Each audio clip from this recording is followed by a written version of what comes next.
Right, welcome to part 2 of the £300 Land Rover project. In part 1 I tackled some of the easier stuff, cleaned out the interior, fixed the broken seat, sorted out a coil spring, put some new tyres on it, and fixed the dodgy rear tailgate. So this is part 2, and this is all about getting the car back on the road. So again, that means passing the UK MOT certificate. So I've got a few little mechanical fixes to do. I want to treat the underside with some special anti-rust treatment.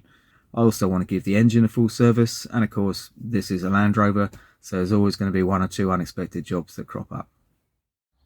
Right, I want to start cleaning up the underside today. Pretty much just surface rust on everything. So what I'm going to do is wire brush all of that off, and then we'll give it some treatment with the lanyard guard. Going to start with the rear wheel hubs.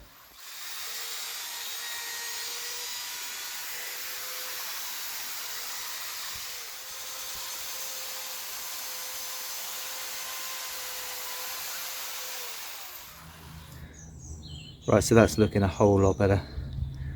So I'm going to just quickly blast off the suspension strut with a jet wash, and then put the first lot of lanyard guard on that corner.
Right, job done. So, used about 3/4 of one of them. So it's about 45 quid. Which seems pretty good value for money for me. Looks a lot better. And that's got a good 12 months of protection on it now.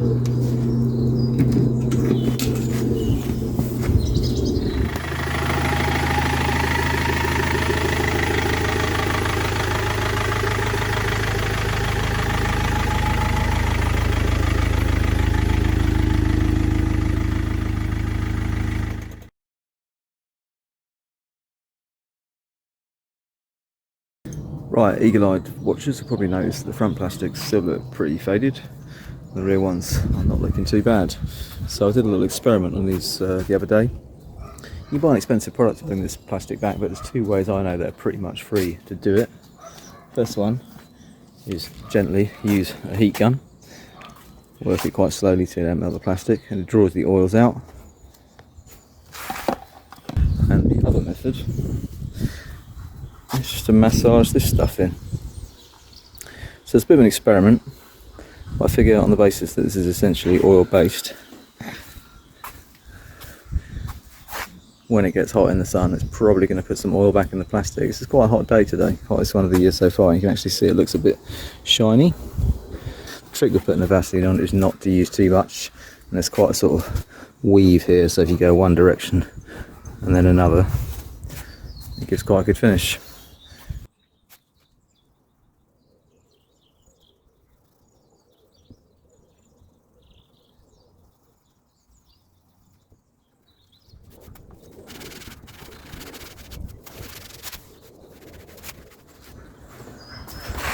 Makes a hell of a difference.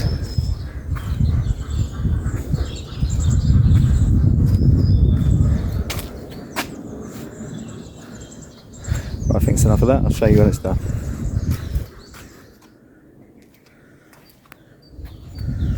Massive improvement. Almost looks like brand new.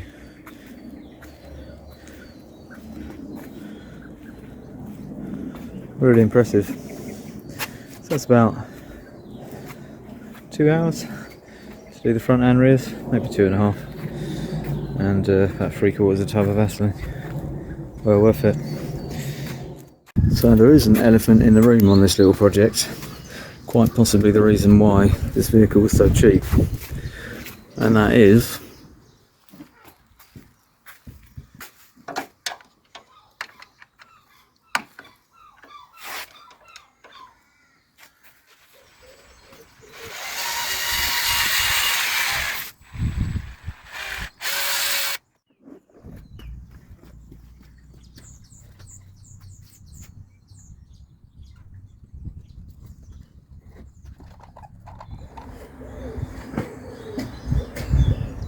best price for windscreens in Sussex, fast line auto glazing.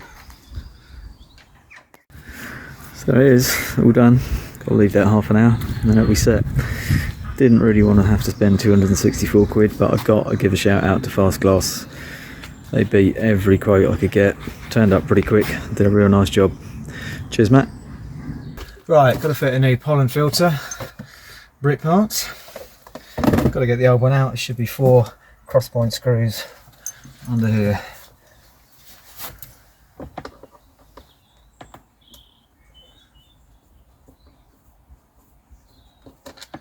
One, 2, 3. Okay. Should be able to pull this out now. See how bad it is.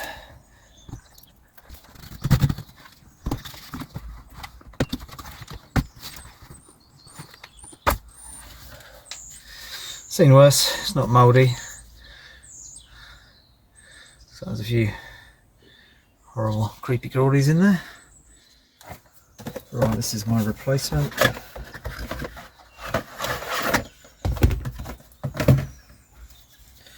Slightly different. Should be the same, so that goes in that way around. Might have to bend it to get it in.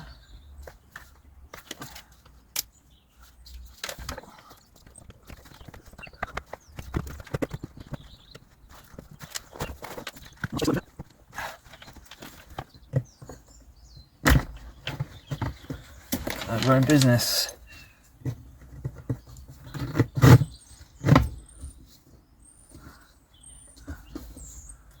Good. 4 screws to put back in.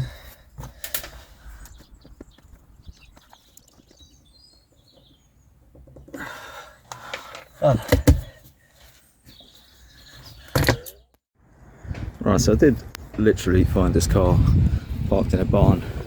Not had an MOT for a couple of years. Been driven, I think, but not recently. don't have any service history with it really. They feel like it's had some love, like a fairly new CV boot on the front. This is original Land Rover coolant fluid, all the levels are good, so someone's given it a bit of attention, but I do want to give it an engine service. So just going to run the engine up for a minute or two, get the engine oil warm. So I've got to get the under tray off underneath, get the oil drained out, and then while it's doing that we'll do the oil filter, air filter. And there's quite an important bit on this engine. The BMW engine, quite strong, but there's one known issue that you need to keep on top of. It's a little crankcase breather that's under here. If that gets blocked up, it starts blowing its oil out through the turbo oil seals, which is obviously not cool. So we'll get that done as part of the service as well.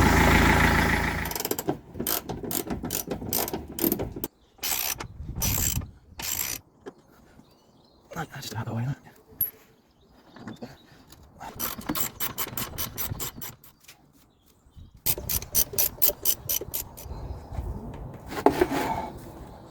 nice.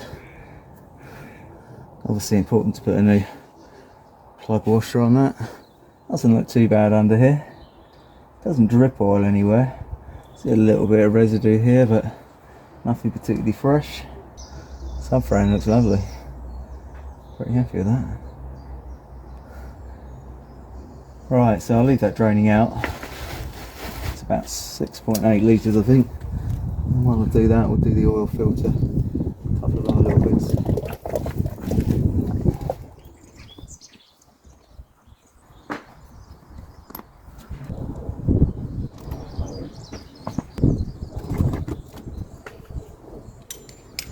Right, oil filter next. This is a big old 36mm socket.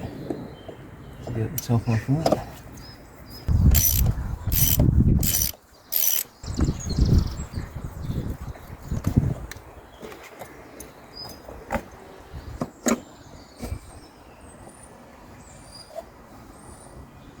Old oil filter. Right, this is my service kit. Have an oil filter in here.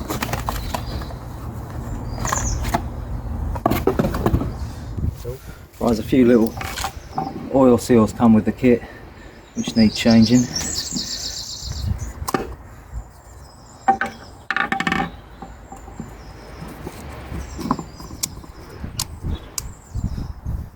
I won't show you all of these, I'll just show you how to put it back on the car I think.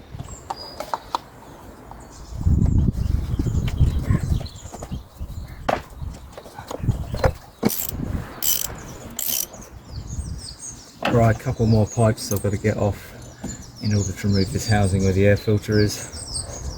Just get these Jubilee clips off.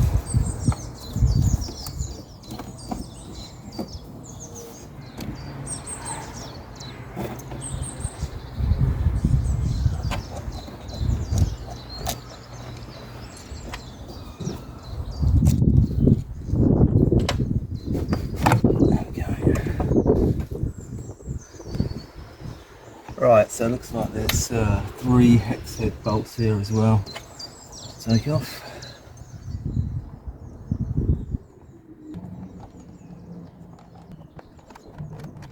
There's another one down here that's quite awkward. It's loose. Make sure I don't drop that down the back of the engine. There's another one on the other side that's equally awkward. Right, that is super awkward, this last one. Can't see it, you just got to do it by feel. Not too bad when you know where it is.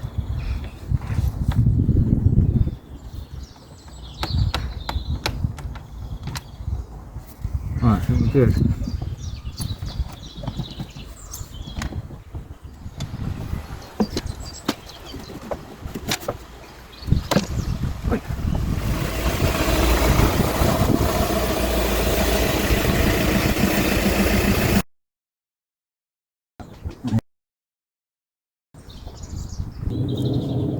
Sweet. Let's get that cover back on. Right, I imagine this is going to be quite fiddly.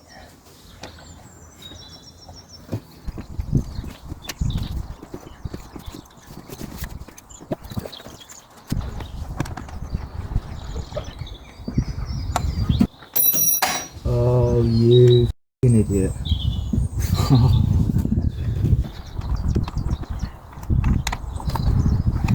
Get these pipes back on, get these jubilee clips done up. And I've just got a fuel filter to do. This is an early TD4, original generation, so the fuel filter is actually here. On later models it's underneath the rear offside wheel arch.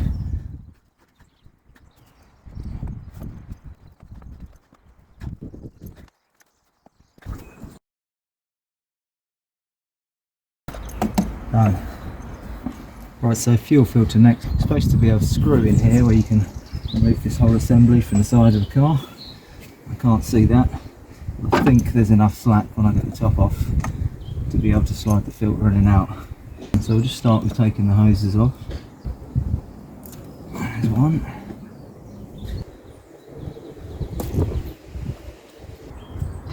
Oh, it is. I can't see the screw that holds us to the side. Got a camera in there, I can't see it. My head in there, I can't see it. Okay. I just lifted off, there was no screw. It makes my life a bit easier. She's now sliding up. There it is. Right, it's my new filter.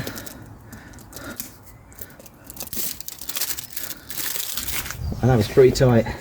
As it was an old filter, I just clamped the end in a vise. Right, just screw that back on.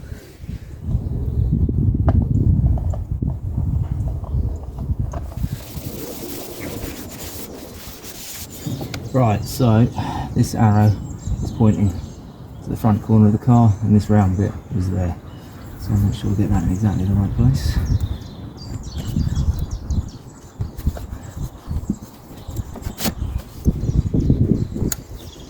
One, two, there's a plug that goes in there as well. Good. Right, let's see the screw. Wasn't screwed in before. So we'll make sure we screw that back in. Don't want that fuel filter hanging around. A stress position this is.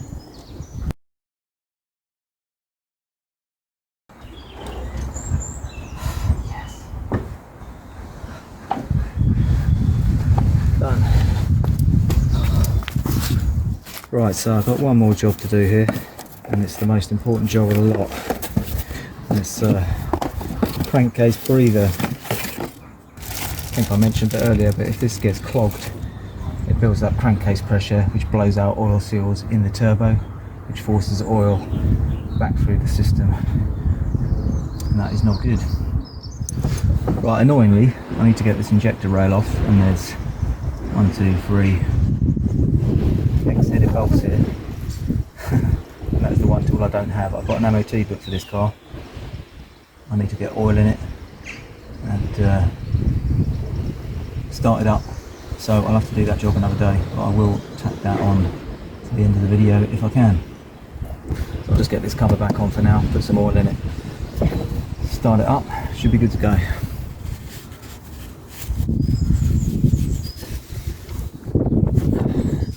Need some plug washer.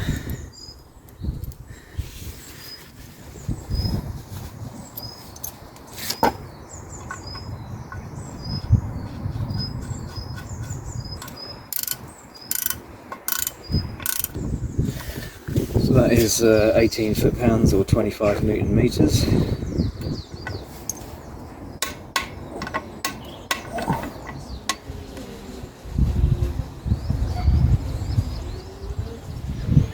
Right, that's 7, so it's 6.8 plus 0.4 if it's dry, which it was. So that's enough to start it, make sure it's on the level, flat ground, and then top it up as necessary. Good stuff.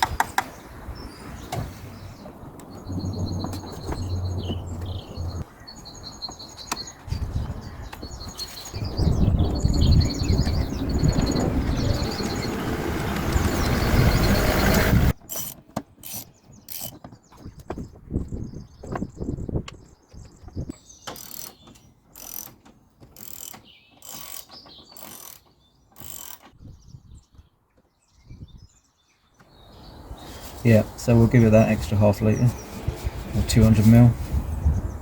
Should be good. Little sticker, look, isn't that nice?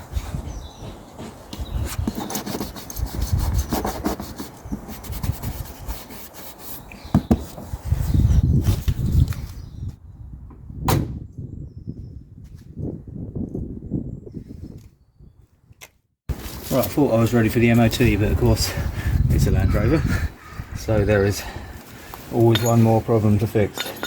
So my handbrake was binding slightly when I was on the ramps last night, and I think where the cable comes in here there's a little bit that moves and that can get stuck. If it's not that, then one of the linings has come off a shoe, so I just need to get this out carefully without damaging anything.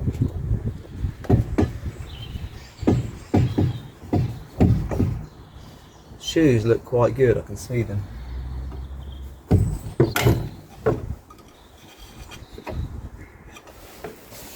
It is coming slowly.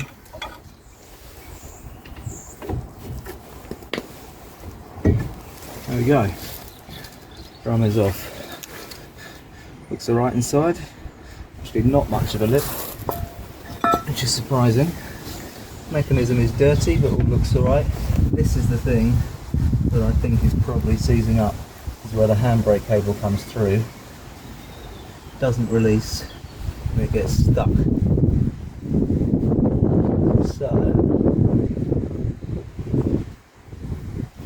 yeah, loads of life left in the shoes. I've seen better, but they're nowhere near worn out. So I'm going to try and lubricate these a bit without getting anything on the pads. Let's get a wire brush and do some cleaning up.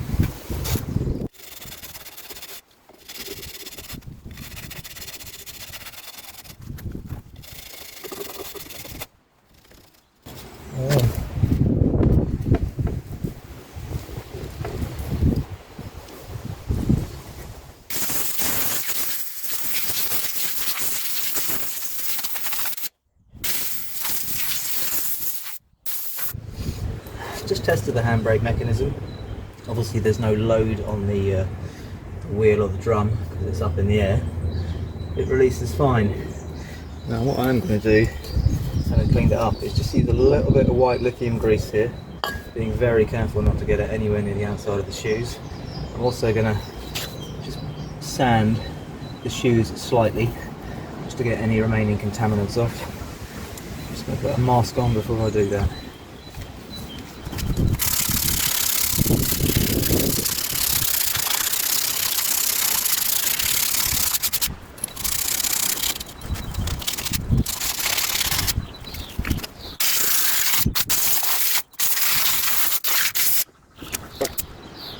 Really?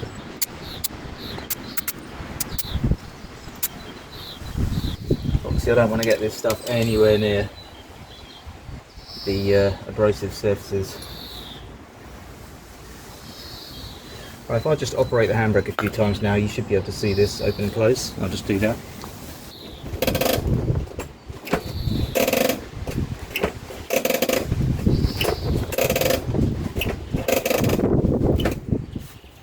Overall, not entirely unhappy with that. It should be fine just to go on. What I have done, when I looked at the video, it looked like this pin that comes through from the back was only there. It should obviously be on both. And that stops this shoe from floating around, and that may well have also been what was causing it to bind slightly. So if I put this pin back in here,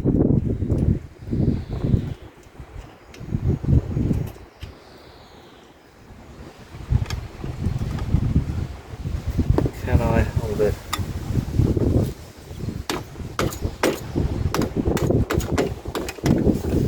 The right tool for the job. Right, so that's pretty good now. It's not going anywhere. Should be able to get the drum back on now, put it all back together, hopefully. We're in the right position. Hopefully that'll be okay. It's going to be tight, I can tell you that for a start.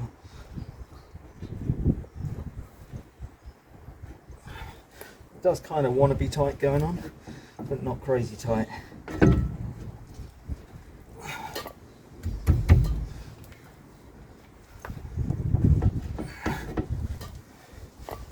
little tap.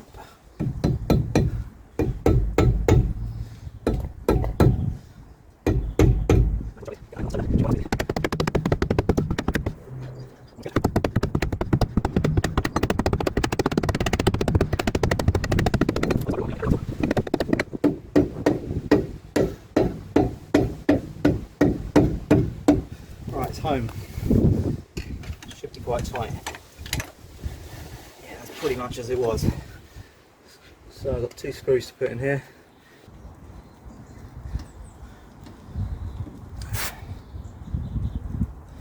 That stops the hub. Right, so they stop the drum coming off. Get the wheel back on. Test it out. Hopefully it's all good. Right, handbrake seems to be good, which is a massive result. I've got just enough time before my MOT to do the crankcase breather. So what stopped me doing this yesterday was these little things. I love it when auto manufacturers do that, put on something that, I mean, who has that in their tool case? Anyway, tenner for a set of them, not too bad. Just got to get a few of these off, then I can move this injector rail wiring off. I have to take this off again, which would be annoying. Should be able to get these out. Changing, and I'll show you the filter that causes the problems.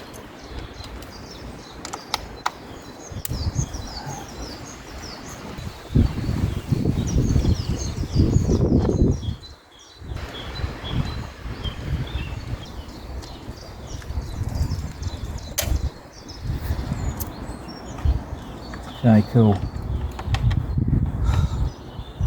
I'm sure I left this partly yesterday. Okay, 4 little hex nuts to get off here.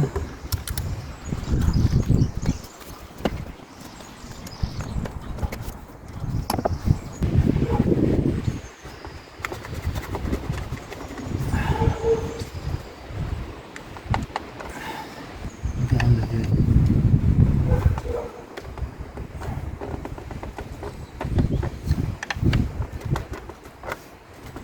It's really tight there. Right, I managed to get this out okay. Unfortunately, I did just break something. I'll show you what that is in a minute. In the meantime, I'm just going to change all these bits. Right, one is seals. The old one. That's the new one.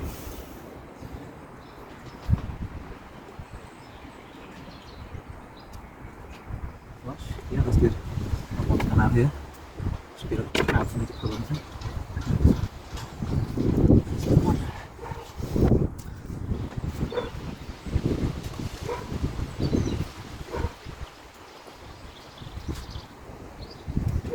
Okay, that's cool. So that is my old dirty filter.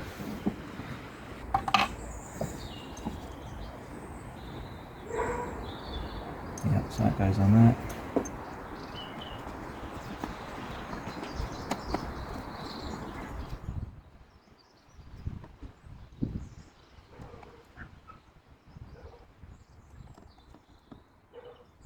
Alright, so this just slots back in now. I've got 4 replacement little bits to go in there.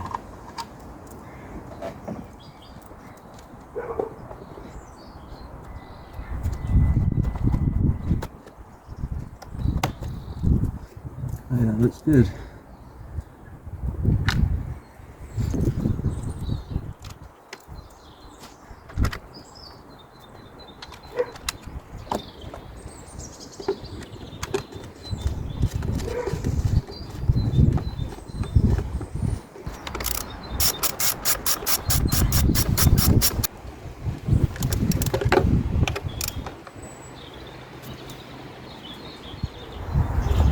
Right, disaster averted, thank God.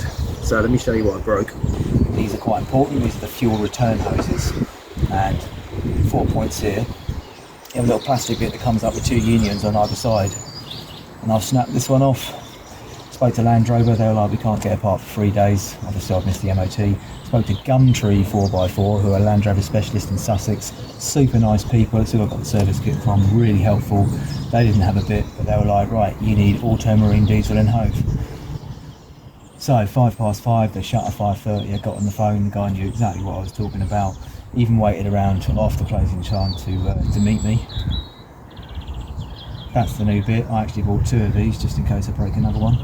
I pretty much had to force a fiver into his hand. So the guy that helped me out here, I've got to give a shout out, is Chris. Super nice guy, sort of person that restores your faith in humanity. So here he is, just saying a little bit about who they are and what they do. This is my saviour. This is Auto Marine Diesel in Hove. This is the lovely Chris, just saved my life. Chris, tell us about Auto Marine Diesel. So we do diesel fuel injection. So if it's pump injectors, we're your people. Brilliant. Come and have a look, see what we can do to help you. Cool, right, nice one. So there you go. If you've got a problem with diesel fuel injection, Auto Marine Diesel Hove. They are the people. Right, she's all good. No oil leaks, no fuel leaks. Sweet.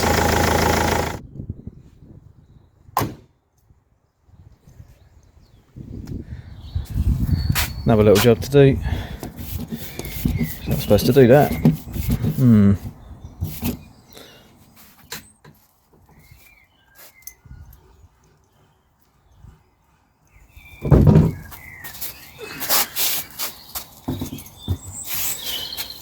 To do the repaint.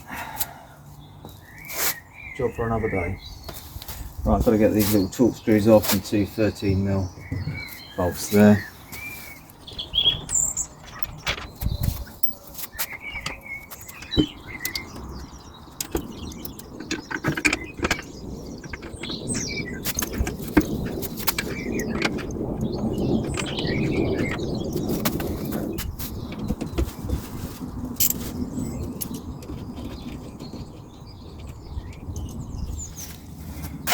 Little bearing puller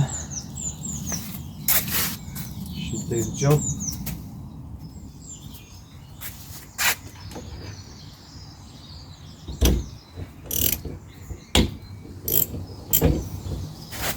Easy as that.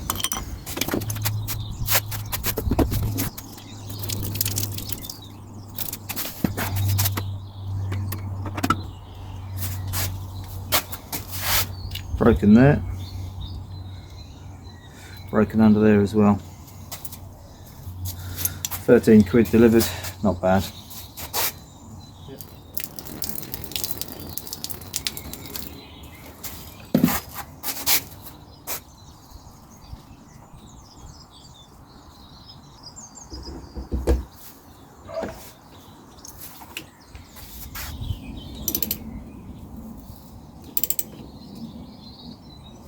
Don't need to go too tight with that, there's more than enough.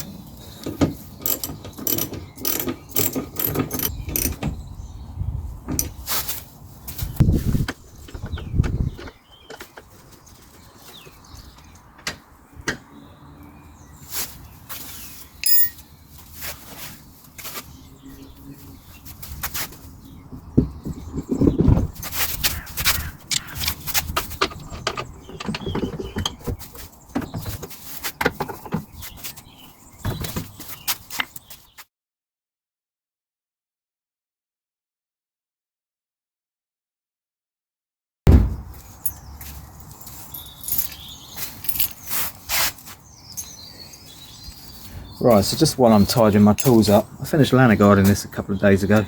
It looks brilliant underneath, but I did find something other than the surface corrosion that I was pretty happy was all cleaned up, and that's this tiny little hole underneath, about yay big.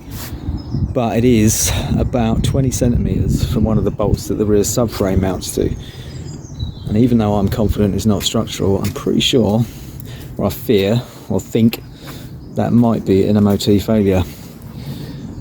But here's my conundrum. I can't legally drive this on the road because it's been off for 2 years, doesn't have an MOT. Can't get an expert to look at it. So what I'm going to do is drive there. If it does fail, I will come back via my local garage, which is basically on the way home. Just get an expert opinion on it. Either get him to give me a quote to weld it up, or basically just ask him what he thinks, and maybe bring it back here and weld it up myself. So give it a quick clean before I go there. Pretty sure I checked everything. Bulbs all seem good. Electrics inside and out all good.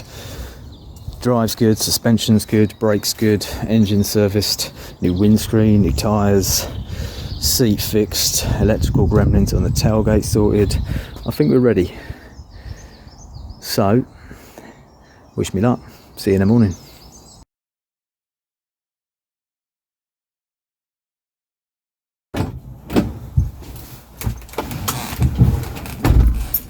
Right, it is time to go for the MOT. I am nervous. So, wish me luck. Here we go. Right, I am back. I have a certificate in my hand and it says fail. But it's not bad. Two things, so I'll just run through those with you now. Right, so first one, it's a bit of a schoolboy error this. I think at the start of the first video I mentioned it had like maybe an earth problem with a brake light and an indicator. So I tested all the bulbs relentlessly. Indicators with the brakes on, indicators with the brakes off, hazards with brakes on, etc, etc, etc. Could not get it to replicate the issue. Turns out what it is my brake lights are perfect unless I turn the lights on. And if I turn the lights on, then it affects the indicator and that brake light. They kind of sort of work together or opposite each other or whatever it is. Thought that might be the dual filament bulb. Put a new bulb in. It's not that. It's actually the light cluster. So I actually got back a couple of hours ago and I've been frantically phoning around all the breakers to try and find a new cluster to put those bulbs in. I've got one. I can pick it up tomorrow morning. So not a big job.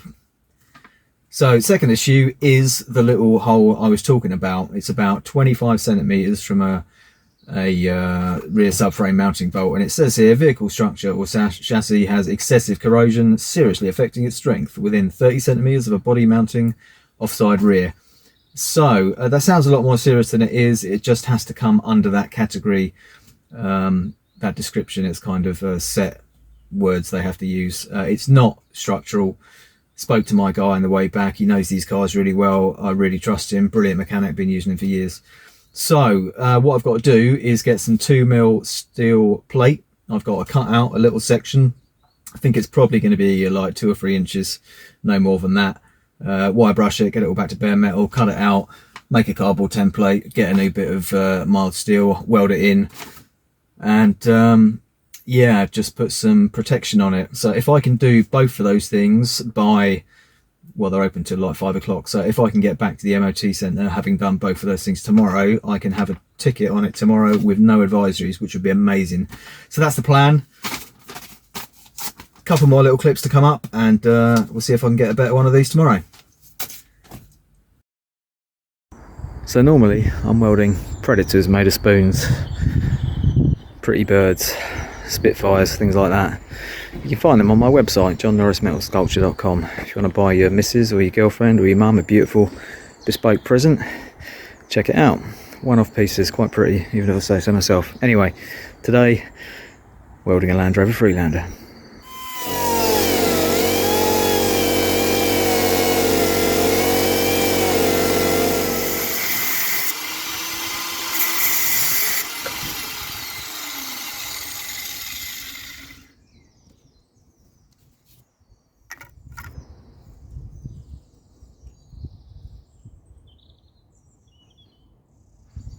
This is the main strength of the car. This is all brilliant, no problem there. That's all solid in here as well. It's just a little bit of rot. The hole was about here. So got it back to bare metal. Gonna cut a template now, clean all that up so it's nice and shiny, and weld a new bit in. That's my template. Bit of a race against the weather and the clock. I do want to try and get MOT today. That way I got the car for the weekend. So that's my new bit. It's like the odd shape, but it is a perfect fit. Cure rust treatment on it at the moment. I'll give that an hour or so. Put some weld through primer on it. Get that in place. And while I'm doing that, I will try and fit the indicators. Running out of time here, so I don't know if I'll film that. Right, so welding on cars, I've never done it before, taking a little bit of advice, disconnected the battery. I'm going to unplug the ECU as well. Really, you should unplug the cable from the alternator if you want to be uber careful. Going to be a bit lazy, I can't be bothered to take the under tray off, so as long as the earth clamp is close to the weld, should be okay. Right, it's had the rust treatment, cleaned the residue off with white spirit. This is weld free primer. Just going to cover everything with that.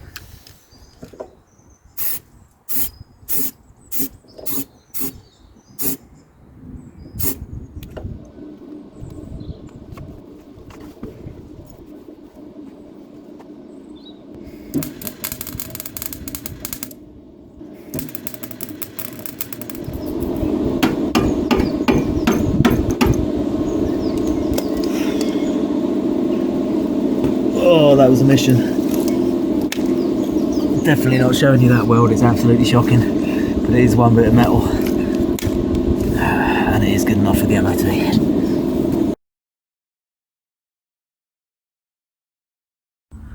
Up at my usual filming spot, which can only mean one thing.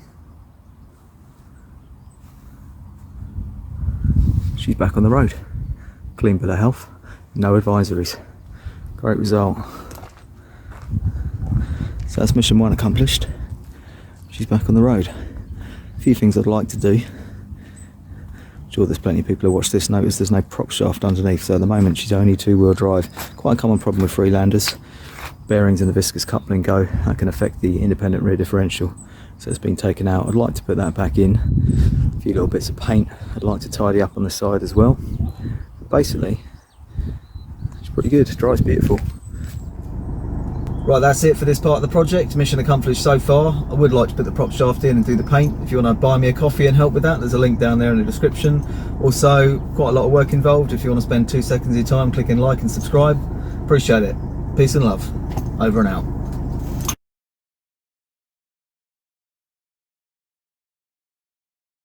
Always one more little job. Done a fuel line today, little pinhole. Old hose. Almost gone through there, has gone through there.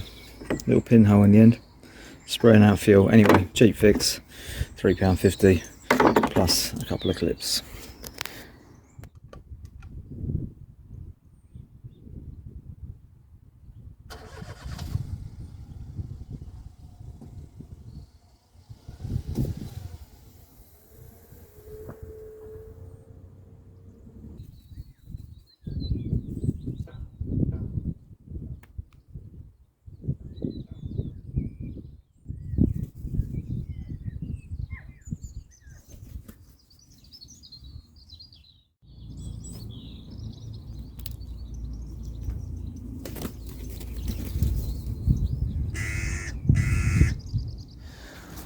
I almost forgot.